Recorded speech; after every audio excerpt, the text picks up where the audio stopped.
சாரீஸ்ல பார்த்தா அவ்வளோ offer, pant t-shirt அதுல ஆஃபர், நைட்டிஸ்ல ஆஃபர். எங்க நம்ம வேலவன் ஸ்டோர்ஸ்ல. Velavan stores, Usman road, T Nagar, Chennai மற்றும் தூத்துக்குடி. ஜெயலலிதா அம்மையார் பெயர் தாங்கி அந்த பல்கலைக்கழகத்திற்கு ஆளுநர் மூலம் ஒரு சிக்கல் வந்தபோது அந்த பெயருள்ள பல்கலைக்கழகத்தின் உரிமையை போராடி நிலைநாட்டியவர் முத்துவேல் கருணாநிதி ஸ்டாலின் அவர்கள். காங்கிரீட் வீடுகளை கட்டித்தருகிற அந்த திட்டம், அதில் இருந்த பெயர், அதற்கு வைக்கப்பட்ட பெயர் கலைஞரின் பெயர். அந்த பெயரை இன்றைக்கு மாற்றி இருக்கிறார்கள். இன்றைக்கு அவருடைய பெயரை நீக்கலாம், ஆனால் என்றைக்கும் அந்த வரலாற்றில் இருந்து அவருடைய பெயரை நீக்க முடியாது. தேசிய கீதத்தை எத்தனை முறை பாட வேண்டும் என்பதில் எங்களுக்கு பிரச்சனை இல்லை. ஆனால் அதை முடிவு செய்வது யார்? முதலமைச்சரிடம் இருந்த உரிமையை இன்றைக்கு ஆளுநரிடம் கொடுத்திருக்கிறார்கள். அது தேசிய கீத விஷயத்தில். ஆனால் தேசிய கொடியேற்றுகிற விஷயத்தில் ஆளுநரிடம் இருந்த உரிமையை முதலமைச்சருக்கு மாற்றியவர் முத்தமிழறிஞர் கலைஞர். திமுக ஆட்சியில் கொண்டு வரப்பட்ட ஒவ்வொரு திட்டங்களையும் கேள்வி கேட்டவர்கள் இன்றைக்கு அதனுடைய யதார்த்தத்தை உணர்ந்து கொள்கிறார்கள். இவ்வளவு கடன் இருக்கிறதே என்று சொன்னார்கள். இன்னைக்கு கடன்னா என்ன அப்படிங்கிறது புரிஞ்சு போச்சு. இந்த ஆட்சி வந்தவுடன் அறிவிக்கப்பட்டிருக்கிற ஒரு பெயர் மாற்றம், கலைஞர் கனவு இல்லம் என்கிற அந்த திட்டத்திலிருந்து கலைஞரின் பெயரை நீக்கி இருக்கிறார்கள். மீன்வள பல்கலைக்கழகத்திற்கு மறைந்த அம்மையார் ஜெயலலிதா அவர்களுடைய பெயர் இருக்கிறது. நான் நாகப்பட்டினத்தில் 5 ஆண்டுகள் சட்டமன்ற உறுப்பினராக இருந்தவன். நாகப்பட்டினத்தில் தான் அந்த பல்கலைக்கழகம் இயங்கிக் கொண்டிருக்கிறது. அது திமுக ஆட்சி காலத்தில் வைக்கப்பட்ட பெயர் அல்ல, அது அதிமுக ஆட்சி காலத்தில் வைக்கப்பட்ட பெயர். அதிமுக ஆட்சி போய்விட்டது. நடுவில் 5 ஆண்டுகள் முத்துவேல் கருணாநிதி ஸ்டாலின் அவர்களின் திராவிட மாடல் ஆட்சி நடந்தது. அந்த பல்கலைக்கழகத்திற்கு, ஜெயலலிதா அம்மையார் பெயர் தாங்கி அந்த பல்கலைக்கழகத்திற்கு ஆளுநர் மூலம் ஒரு சிக்கல் வந்தபோது அந்த பெயருள்ள பல்கலைக்கழகத்தின் உரிமையை போராடி நிலைநாட்டியவர் முத்துவேல் கருணாநிதி ஸ்டாலின் அவர்கள். அதிமுக ஆட்சி காலத்தில் வைக்கப்பட்ட பெயர், நடுவில் திராவிட மாடல் ஆட்சி திமுக ஆட்சி அந்த பெயரை மாற்றவில்லை. அந்த பெயருக்கு, அந்த பல்கலைக்கழகத்துக்கு ஒரு சிக்கல் வந்தபோது அந்த சிக்கலுக்கு எதிராக போராடியது. இப்போது இன்னொரு ஆட்சி வந்திருக்கிறது. அந்த பெயரோடு இந்த ஆட்சி காலத்தில் அது ஒப்படைக்கப்பட்டிருக்கிறது. அந்த பெயரை டிஸ்டர்ப் பண்ணல. அம்மா இல்லம், அம்மா உணவகம், அம்மாவின் பெயரில் ஏராளமான திட்டங்கள், அதுவும் அதிமுக ஆட்சி காலத்தில் கொண்டு வரப்பட்ட திட்டம், வைக்கப்பட்ட பெயர். அந்த திட்டத்தையும் மாற்றவில்லை, அந்த பெயரையும் மாற்றவில்லை. நடுவில் 5 ஆண்டு காலம் திமுக ஆட்சி நடைபெற்றது. அதிமுக ஆட்சி காலத்தில் என்ன அடையாளத்தோடு அந்த உணவகம் செயல்பட்டதோ அப்படியே நடுவில் 5 ஆண்டு காலம் திமுக ஆட்சி அதை அடைகாத்து இன்னொரு ஆட்சி வந்த போதும் அதே பெயரோடு ஒப்படைக்கப்பட்டிருக்கிறது. இப்படி ஒரு பட்டியலே சொல்லலாம். நீண்ட பட்டியல் இருக்கின்றது. எல்லாம் மாற்றாமல் அப்படியே அடுத்த ஆட்சியின் கையில் ஒப்படைக்கப்பட்டிருக்கிறது.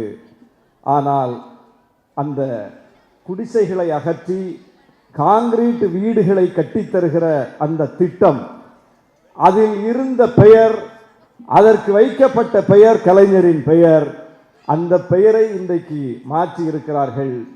ஆனால் அப்படி ஒரு திட்டத்தையே கொண்டு வந்தவர் முத்தமிழறிஞர் கலைஞர். 1970களில் அவர் முதலமைச்சராக இருந்த போதுதான் குடிசை வீடுகளை அகற்றி காங்கிரீட் வீடுகளை, அடுக்குமாடி குடியிருப்புகளை கட்டித்தருகிற ஒரு திட்டத்திற்கு விதை போடப்பட்டது. குடிசை மாற்று வாரியம் என்கிற அந்த வாரியத்தையே உருவாக்கியவர் முத்தமிழறிஞர் கலைஞர். இப்ப திட்டத்திலிருந்து அவர் பெயரை நீக்கிடலாம். ஆனால் அந்த திட்டத்தை கொண்டு வந்த, அப்படி ஒரு சிந்தனையை ஊன்றிய அந்த வரலாற்றிலிருந்து அவருடைய பெயரை ஒரு நாளும் நீக்க முடியாது. வரலாறு அவர் பெயரை சொல்லுகிறது. வரலாற்றிலிருந்து எப்படி துண்டிக்க முடியும்? யாரை கேட்டாலும் சொல்லுவார்கள். ஏனென்றால் குடிசை வீடுகள் இப்ப பார்க்கறது இல்லை, அது காலங்காலமா இருக்கு. மனிதகுலம் தோன்றிய நாளிலிருந்து ஒரு வீடு அமைத்து வாழ வேண்டும் என்று அவன் சிந்தனையில் தோன்றிய நாளிலிருந்து இருக்கிறது குடிசை வீடுகள். ஆனால் முத்தமிழறிஞர் கலைஞர் முதலமைச்சராக வந்து அந்த நாற்காலியில் அமர்ந்த பிறகுதான் குடிசை வீடுகளை அகற்ற வேண்டும், அகற்றி அவர்களை ரோட்டில் அப்படியே விட்டுவிடக் கூடாது, அவர்களுக்கு அடுக்குமாடி குடியிருப்புகளை கட்டித்தர வேண்டும் என்கிற சிந்தனை அவருக்கு தோன்றி அந்த திட்டத்தை கொண்டு வந்தார். அப்ப யாருக்கு அது தோணல? வேற யாருக்கு அது தோணல? அவர்தான் முதலாக தமிழ்நாட்டில் முதலமைச்சராக இருந்தாரா? அதுக்கு முன்னாடி முதலமைச்சர்கள் இருந்திருக்கிறாங்கல்ல. ஏன் அவர்களுக்கு தோன்றவில்லை? ஏன் முத்தமிழறிஞர் கலைஞருக்கு தோன்றியது? ஏனென்றால் எளிய மக்களில் இருந்து வந்தவர் அவர், எளிய மக்களின் வேதனைகளை வலிகளை புரிந்து கொண்டவர் அவர், விளிம்பு நிலை மக்களின் வாழ்க்கையை உயர்த்துவதற்காக தன்னுடைய அதிகாரத்தை பயன்படுத்தியவர். அப்ப அந்த திட்டத்தில் இன்றைக்கு அவருடைய பெயரை நீக்கலாம், ஆனால் என்றைக்கும் அந்த வரலாற்றில் இருந்து அவருடைய பெயரை நீக்க முடியாது. அது வரலாறு முழுவதும் சொல்லிக்கொண்டே இருக்கும், எல்லாவற்றிலும் அவருடைய பெயர் நிலைத்து நிற்கும். இன்றைக்கு பார்க்கிறோம், சட்டமன்றம் கூடிய முதல் நாளில் ஆளுநர் வந்தார். ஆளுநர் வந்தபோது ஏற்கனவே நாம் கட்டி காப்பாற்றிய ஒன்று, முதலில் தமிழ்தாய் வாழ்த்து, இறுதியில் தேசிய கீதம், அதுதான் சட்டமன்றத்தினுடைய மரபு. அந்த மரபை மாற்ற வேண்டும் என்று ஏற்கனவே இருந்த ஆளுநர் RN ரவி சொன்னார். இதெல்லாம் மாற்றுங்க, முதல்லையும் தேசிய கீதம் போடணும், கடைசியாகவும் தேசிய கீதம் போடணும் என்று சொன்னார். அப்போது திராவிடல் மாடல் ஆட்சி அதை மறுத்தது. தேசிய கீதத்தை எத்தனை முறை பாட வேண்டும் என்பதில் எங்களுக்கு பிரச்சனை இல்லை, ஆனால் அதை முடிவு செய்வது யார்? நாங்க ஒரு முடிவு செய்து வச்சிருக்கிறோம், முதல்ல தமிழ்தாய் வாழ்த்து, இறுதியில் தேசிய கீதம். அது ஏதோ நாங்க வந்து முடிவு செய்ததல்ல, ஏற்கனவே இருந்த அரசுகளும் அதைத்தான் பின்பற்றி இருக்கின்றன. தமிழ்நாடு சட்டமன்றம் அப்படித்தான் செயல்பட்டிருக்கிறது, அதை நாங்கள் தொடருகிறோம். அது தமிழ்நாடு சட்டமன்றத்தினுடைய முடிவு. அந்த முடிவில் ஒரு மாற்றத்தை கொண்டு வர வேண்டும் என்றால் அது நாங்களே சிந்தித்து நாங்களே எடுக்க வேண்டிய முடிவாகத்தான் இருக்க வேண்டுமே தவிர ஆளுநர் வந்து ஆதிக்கம் செய்யக்கூடாது, இதை இப்படி போடு அதை அப்படி போடுன்னு ஆளுநர் வந்து சொல்லக்கூடாது என்று உறுதியாக இருந்து அதை நடைமுறைப்படுத்தி காட்டியது திராவிட மாடல் அரசு. ஆனால் இந்த அரசு வந்தவுடன் ஆளுநர் சொன்னதை நிறைவேற்றி விட்டார்கள். அதாவது முதலிலும் தேசிய கீதம், இறுதியிலும் தேசிய கீதம். அதாவது நம்மிடம் இருந்த ஒரு உரிமையை ஆளுநரிடம் கொடுத்தாகிவிட்டது. ஆனால் முத்தமிழறிஞர் கலைஞர் என்ன செய்தார்? அவரை ஏன் நினைவு கூற வேண்டியிருக்கு பாருங்க. அவர் ஆளுநரிடம் இருந்த உரிமையை முதலமைச்சருக்கு மாற்றினவர். முதலமைச்சரிடம் இருந்த உரிமையை இன்றைக்கு ஆளுநரிடம் கொடுத்திருக்கிறார்கள். அது தேசிய கீத விஷயத்தில். ஆனால் தேசிய கொடியேற்றுகிற விஷயத்தில் ஆளுநரிடம் இருந்த உரிமையை முதலமைச்சருக்கு மாற்றியவர் முத்தமிழறிஞர் கலைஞர். அது மட்டும் சுதந்திர தினத்துக்கும் ஆளுநர் தான் கொடியேற்றுவார், குடியரசு நாளன்றும் ஆளுநர் தான் கொடியேற்றுவார். முத்தமிழறிஞர் கலைஞர் யோசிக்கிறார், அது என்ன ரெண்டையும் அவரே ஏற்றுவது, ஒன்று அவர் ஏற்றிக்கட்டும், ஒன்றை ஏன் முதலமைச்சர் ஏற்றக்கூடாது? இந்த சிந்தனை எந்த முதலமைச்சருக்காவது வந்துச்சா? இந்தியாவில் முத்தமிழறிஞர் கலைஞர் மட்டும்தான் முதலமைச்சராக இருந்தாரா? இந்தியா முழுவதும் முதலமைச்சர்கள் இருந்தார்களே, யாருக்கும் இந்த உரிமையை பெற வேண்டும் என்கிற சிந்தனை வரவில்லையே, அவருக்கு தானே வந்துச்சு. அந்த வரலாற்றில் இருந்து அவர் பெயரை அழிக்க முடியாது. அந்த வரலாறு முதலமைச்சர்கள் இந்தியா முழுவதும் இருக்கக்கூடிய எல்லா மாநில முதலமைச்சர்களும் ஆண்டுதோறும் சுதந்திர தினத்தன்று கொடியேற்றுகிறார்களே, அந்த கொடியேற்றுகிற உரிமை ஒவ்வொரு முதலமைச்சர் கையிலும் இருக்கிற வரை, அந்த கொடியை ஒவ்வொரு முதலமைச்சர்களும் ஏற்றுகிற வரை முத்தமிழறிஞர் கலைஞர் நிற்பார், வரலாற்றில் நிற்பார். மாற்ற முடியாது, மாற்றி எழுத முடியாது. ஏன்னா மாற்றி எழுதியவர் அவர். ஆளுநர் மட்டுமே ஏற்றிக் கொண்டிருக்க வேண்டும் என்று இருந்த ஒன்றை மாற்றி எழுதியவர் அவர். அவர் பெயரை மாற்றி எழுத முடியாது. இன்றைக்கு எந்த ஒன்றை எடுத்தாலும் அதில் முன்னுதாரணம் மிக்க தலைவராக அவர் இருப்பார். அவரை பற்றி இன்றைக்கு மோசமாக சித்தரிக்கிறார்கள். எந்த தலைவரும் இவ்வளவு பெரிய வசை சொல்லுக்கு உள்ளாகி இருக்க முடியாது, அவ்வளவு இழி சொற்களுக்கு உள்ளாகி இருக்க முடியாது, அவ்வளவு வசை சொற்கள், அவ்வளவு இழி சொற்கள். அவரை நினைவு கூறுவதற்கு கூட எதிர்மறையான விஷயங்களை தூக்கி கொண்டு வந்து விடுவார்கள். எந்த தலைவருக்கும் இப்படி இருக்காது. ஒரு தலைவர் மறைந்து விட்டால் அவரை நினைவு கூறுவதற்கு அவருடைய நேர்மறையான அம்சங்களை எடுத்து பேசுவார்கள். ஆனால் இல்லாத ஒன்றை காலங்காலமாக கட்டமைக்கப்பட்ட அவதூறுகளை எடுத்து வைத்து அவரை மோசமாக நினைவு கூறுகிற, மோசமாக சித்தரிக்கிற ஒரு காட்சியை அவருடைய பிறந்த நாளிலையும் பார்க்க முடியும், நினைவு நாளிலையும் பார்க்க முடியும். எந்த தலைவருக்கும் இந்த துயரம் கிடையாது. அப்படி வாழும் போதும் குறிவைக்கப்பட்டவர், வாழ்ந்து மறைந்த பிறகும் குறிவைக்கப்படுகிறவர் இந்தியாவிலேயே முத்தமிழறிஞர் கலைஞர் தான். ஏன்?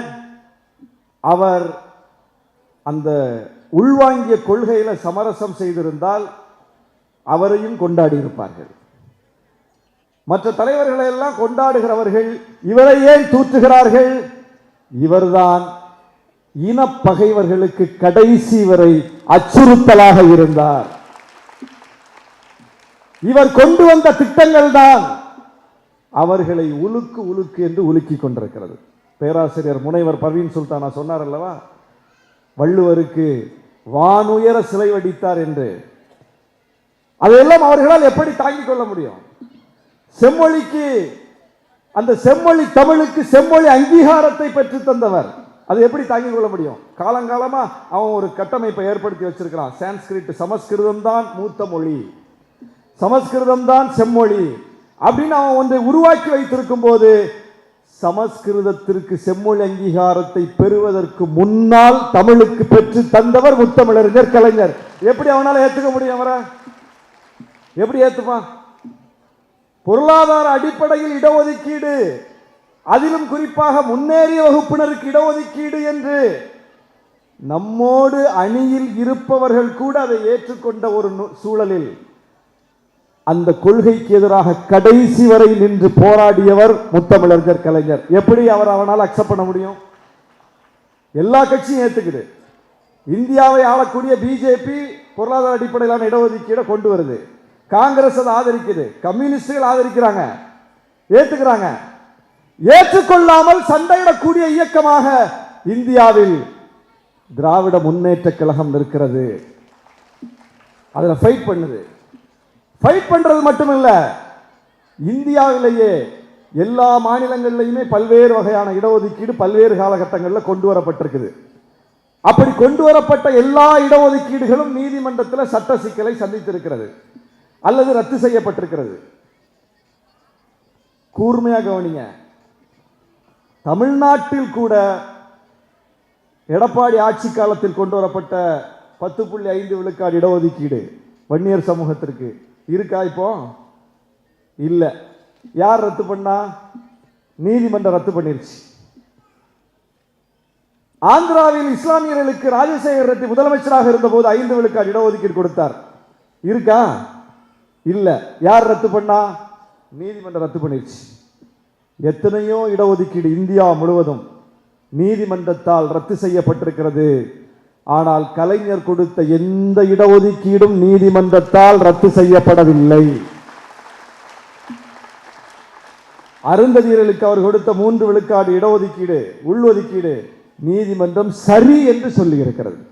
இஸ்லாமியர்களுக்கு அவர் கொடுத்த 3.5 விழுக்காடு இடஒதுக்கீடு நீதிமன்றம் சரி என்று சொல்லி இருக்கிறது. அவர்தான் இந்த இடஒதுக்கீடு ஒவ்வொன்றையும் அதிகப்படுத்தி மிக பிற்படுத்தப்பட்டோர் என்கிற பிரிவை உருவாக்கி இந்த சமூக நீதிக்குள் மிகப்பெரிய பரிணாமத்தை செய்தவர் முத்தமிழறிஞர் கலைஞர்.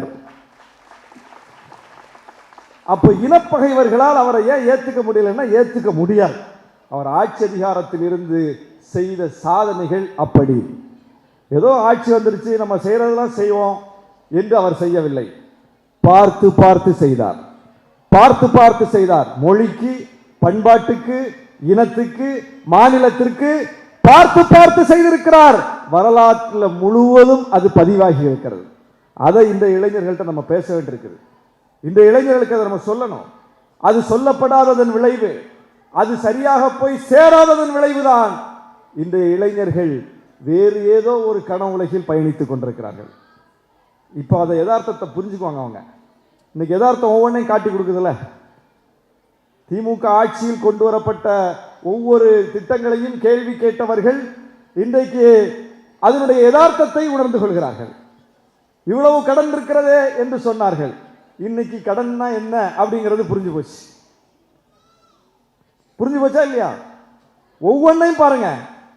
அப்ப அந்த அளவுக்கு ஒவ்வொன்றும் காலத்தால் உணர்த்தப்படும், காலத்தால் உணர்த்தப்படும்.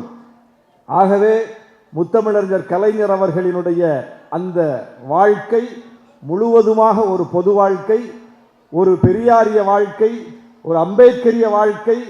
இந்தியாவிலேயே எந்த முதலமைச்சருடைய சிந்தனைக்கும் வராத ஒன்று சமத்துவபுரம் திட்டம். யாருடைய சிந்தனைக்கும் வராத ஒன்று. புரட்சியாளர் அம்பேத்கர் கண்ட கனவு அது. ஊர் வேறு, சேரி வேறு, அக்ரஹாரம் வேறு என்று இந்த மனித வாழிடங்கள் பிரிந்து கிடப்பதை எப்போது நாம் சரி செய்ய போகிறோம் என்று கேள்வி கேட்டவர் புரட்சியாளர் அம்பேத்கர். அந்த கேள்வி கேள்வியாகத்தான் நின்றது. அந்த கேள்விக்கு விடை கொடுத்தவர் முத்தமிழறிஞர் கலைஞர். அந்த கேள்விக்கு அவர்தான் விடை கொடுத்தார். சமத்துவபுரம், எல்லா சமூகத்தை சார்ந்தவர்களும் சேர்ந்து ஒரு குடியிருப்பில் வாழ முடியும் என்பதை நடைமுறைப்படுத்தி காட்டினார். சும்மா கட்டுரை எழுதிட்டு போகல, மேடையில் பேசிட்டு போகல, நடைமுறைப்படுத்தி காட்டினார். ஒரு ஆட்சியை வைத்துக்கொண்டு, ஒரு அதிகாரத்தை வைத்துக்கொண்டு அதை நடைமுறைப்படுத்தி காட்டினார். அதனால் தான் அவர் எதிரிகளால் குறிவைக்கப்படுகிறார்.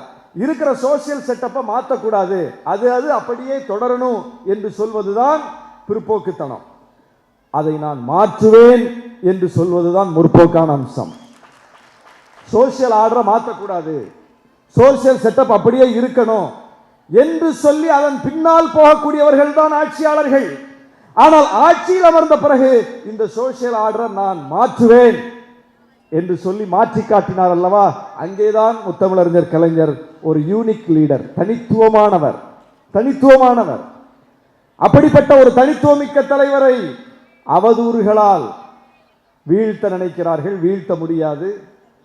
இன்றைக்கு திமுக சந்தித்திருக்கிற பின்னடைவு என்பது அது வரலாற்றில் ஏற்பட்டிருக்கிற பின்னடைவு கிடையாது, கருத்தியலில் ஏற்பட்டிருக்கிற பின்னடைவு கிடையாது, அரசியலில் ஏற்பட்டிருக்கிற பின்னடைவும் கிடையாது. வெறுமனே ஒரு தேர்தலில் ஏற்பட்டிருக்கிற பின்னடைவு. தேர்தலில் ஏற்பட்டிருக்கிற பின்னடைவு. தேர்தல் பின்னடைவு இதைவிட மோசமான பின்னடைவை எல்லாம் திராவிட முன்னேற்ற கழகம் சந்தித்திருக்கிறது.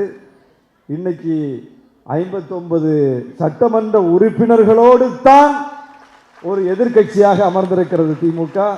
ஆனால் ஒரு உறுப்பினர் 2 உறுப்பினர்லாம் போன காலம் உண்டு. எதிர்க்கட்சியாக கூட அமராத காலம் உண்டு. அதையெல்லாம் தாண்டி மீண்டும் எழுந்த வரலாறு உண்டு. எனவே இந்த முத்தமிழறிஞர் கலைஞரின் நினைவு நாளில் எடுக்கப்பட வேண்டிய உறுதி என்பது, முத்தமிழறிஞர் கலைஞர் எப்படி ஒரு அரசியலை செய்தாரோ, தோல்வியில் துவண்டு விடாமல் தொடர்ச்சியாக ஒரு அரசியலை செய்தாரோ, எப்படி இடையறாமல் ஒரு அரசியலை செய்தாரோ, எப்படி தன்னுடைய கருத்துகளால் எதிரிகளை திணறடித்தாரோ, எப்படி தன்னுடைய முடிவுகளால் எதிரிகளை, அரசியல் எதிரிகளை, இனப்பகைவர்களை தன் வலைக்கு விழ வைத்தாரோ, அவர் எந்த வலையிலும் போய் சிக்க மாட்டார். வலையை அவர் விரிச்சு வச்சுட்டு எதிரிகள்கிட்ட கேள்வியை போடுவார், எதிரிகள்கிட்ட ஒரு அரசியலை செய்வார். அவங்க அந்த வலையில விழுவாங்க. அப்படி ஒரு அரசியலை செய்தவர். அப்படி மிக சாதுரியமாக, மிக நாகரிகமாக, மிகுந்த முதிர்ச்சியோடு ஒரு அரசியலை செய்து வழிகாட்டி சென்றிருக்கிறார்.